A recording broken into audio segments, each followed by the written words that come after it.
Zoo park, exotic live birds ಮತ್ತು amusement park ಇದೀಗ ನಮ್ಮ ಕೆಜಿಎಫ್ನಲ್ಲಿ.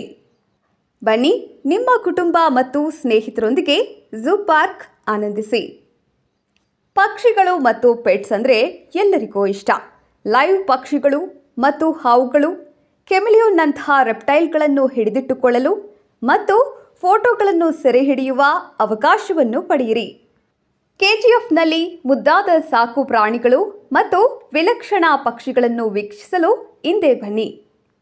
ಲೈವ್ ಎಕ್ಸಾಟಿಕ್ ಪಕ್ಷಿಗಳ ಸೌಂದರ್ಯವನ್ನು ನೋಡಿ, ಅಮ್ಯೂಸ್ಮೆಂಟ್ ರೈಡ್ಗಳ ಥ್ರಿಲ್ ಅನ್ನು ಅನುಭವಿಸಿ, ಮಕ್ಕಳ ಆಟದ ವಲಯದಲ್ಲಿ ನಿಮ್ಮ ಮಕ್ಕಳನ್ನು ತೊಡಗಿಸಿಕೊಳ್ಳಿ ಮತ್ತು ಫುಡ್ ಕೋರ್ಟ್ಗಳಲ್ಲಿ ಉತ್ತಮ ಆಹಾರಗಳನ್ನು ಸೇವಿಸಿ ಮತ್ತು ವಿವಿಧ ರೀತಿಯ ವ್ಯಾಪಾರ ಶ್ರೇಣಿಯ ಸ್ಟಾಲ್ಗಳನ್ನು ಅನ್ವೇಷಿಸಿ.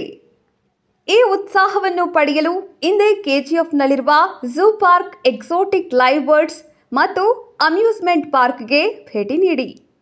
ಝೂ ಪಾರ್ಕ್ ಪ್ರತಿದಿನ ಸಂಜೆ 4:30ರಿಂದ ರಾತ್ರಿ 10 ಗಂಟೆಯವರೆಗೆ ಇರುತ್ತದೆ.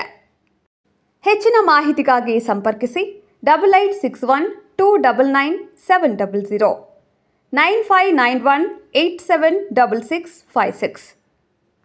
ವಿಳಾಸ: ಮಲ್ಯಾಳಿ ಗ್ರೌಂಡ್, ಕೆಜಿಎಫ್ ಕೋರ್ಟ್ ಹತ್ತಿರ, Robertson plate, KGF 563122, Jwala petrol station ಪಕ್ಕದಲ್ಲಿ.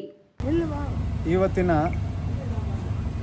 ಈ ಎಕ್ಸಿಬಿಷನ್ ಅನ್ನೋದು ಮೊದಲನೇ ಬಾರಿಗೆ ಸುದೀಶನ, ನಮ್ಮ ತಮ್ಮನಾದ ಸುದೀಶನು ಅವರ ಚಿಕ್ಕಪ್ಪನ ಹೆಸರಿನಂತೆ ಗಾಡಿ ಸುರೇಶ್ ಅವರ ಹೆಸರನ್ನ ಬಳಸ್ಕೊಂಡು ಇವತ್ತಿನ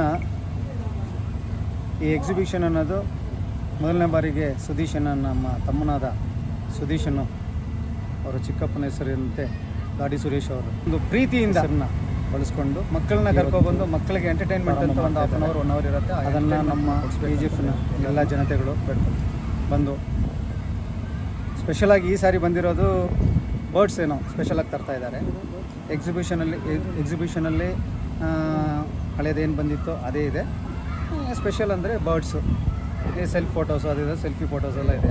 ಎಲ್ಲ ಉಪಯೋಗಿಸ್ಕೊಂಡು ಮಕ್ಕಳನ್ನ ಕರ್ಕೊಬಂದು ಒಂದು 1 ಅವರ್ 2 ಅವರ್ ಎಂಟರ್ಟೈನ್ಗೆ ಸರಿಯಾಗಿರುತ್ತೆ.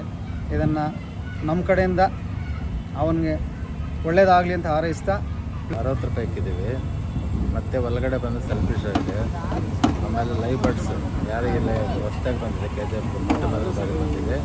ಮತ್ತು ಅದ ನಂತರ ಮತ್ತು ಈ ಒಳಗಡೆ ಸ್ಟಾಲ್ಸ್ ಇದೆ ಮತ್ತು ಗೇಮ್ಸ್ ಇದೆ. ಒಳ್ಳೆ ದೊಡ್ಡ ಐಟಮ್ ಎಲ್ಲ ಬಂದಿದೆ ಈ ಸರ್ತಿ. ತುಂಬ ಚೆನ್ನಾಗಿದೆ, ನೋಡಿ ಇದು ಮಾಡಿ. ರೇಟ್ಸ್ ಎಲ್ಲ ಯಾವ ರೀತಿ ಇದೆ? ರೇಟ್ಸ್ மலையாளி தேர் எக்ஸிபிஷன்னாக்கா அதுக்கு பேர் போனவர் நம்ம தாடி சுரேஷ் அங்கிள். இன்றைக்கி அவர் செத்து ஆல்மோஸ்ட் ஒரு 3.5 இயர்ஸ் ஆகின்னு இருக்குது. இன்றைக்கி எங்கள் ஜூனியர் தாடி சுரேஷ் அங்கிள், எங்கள் சுதீஷ் வந்துட்டு இந்த எக்ஸிபிஷனை வந்துட்டு ஆர்கனைஸ் பண்ணியிருக்காரு. ஆல்மோஸ்ட் ஒரு 1.5 இயர் 2 இயர்ஸாக வந்துட்டு எக்ஸிபிஷன் வரும். பட் ரொம்ப சீக்கிரம் போயிடும். பட் இன்றைக்கி நம்ம சுதீஷ் வந்துட்டு இனிஷியேட்டிவ் எடுத்து அவங்க சித்தப்பா பேரை காப்பாற்றணும் அப்படின்ற ஒரே ஒரு இன்டென்ஷனில் இதுக்கு ரிஸ்க் எடுத்து அவர் மட்டுமே இதை எல்லா ஃபயர் இன்ஜின் பர்மிஷன் ஆகட்டும், பெஸ்காம் பர்மிஷன், முனிசிபாலிட்டி பர்மிஷன் எல்லாத்துக்கும் அவரே வந்து சுற்றி ரொம்ப கஷ்டப்பட்டு இந்த எக்ஸிபிஷன் ஆர்கனைஸ் பண்ணியிருக்கிறாரு. அதே மாதிரி ஒரே ஒரு ரிக்வெஸ்ட் என்னன்னாக்கா, கேஜிஎஃப் ஜனங்களுக்கு என்டர்டெயின்மெண்ட்றது ரொம்ப கம்மி. நம்மளுக்கு என்டர்டெயின்மெண்ட் எதுனா வேணும்னாக்கா எல்லாம் பெங்களூர் தான் போகணும். இங்கே லோக்கலைட்ஸு என்கரேஜ் பண்ணுறது மூலிமா இந்த எக்ஸிபிஷனும் நல்லா ஓடும், ஜனங்களுக்கு என்டர்டெயின்மெண்ட் ஆகும். அதே மாதிரி ரேட்ஸு கூட வந்து ரொம்ப ரீசனபிளாக இருக்கணும்னு நம்ம கம்பெனிக்கார் சொல்கிறாரு. சுதீஷ்க்கு, இந்த கம்பெனிக்கு ஆல் த பெஸ்ட். அதே மாதிரி எந்த மாதிரி ஒரு அன்சர்டன் ஈவெண்ட்ஸும் நடக்கக்கூடாதுன்றது கூட நம்ம கடவுள்கிட்ட ப்ரே பண்ணிக்கிறோம். தேங்க்யூ.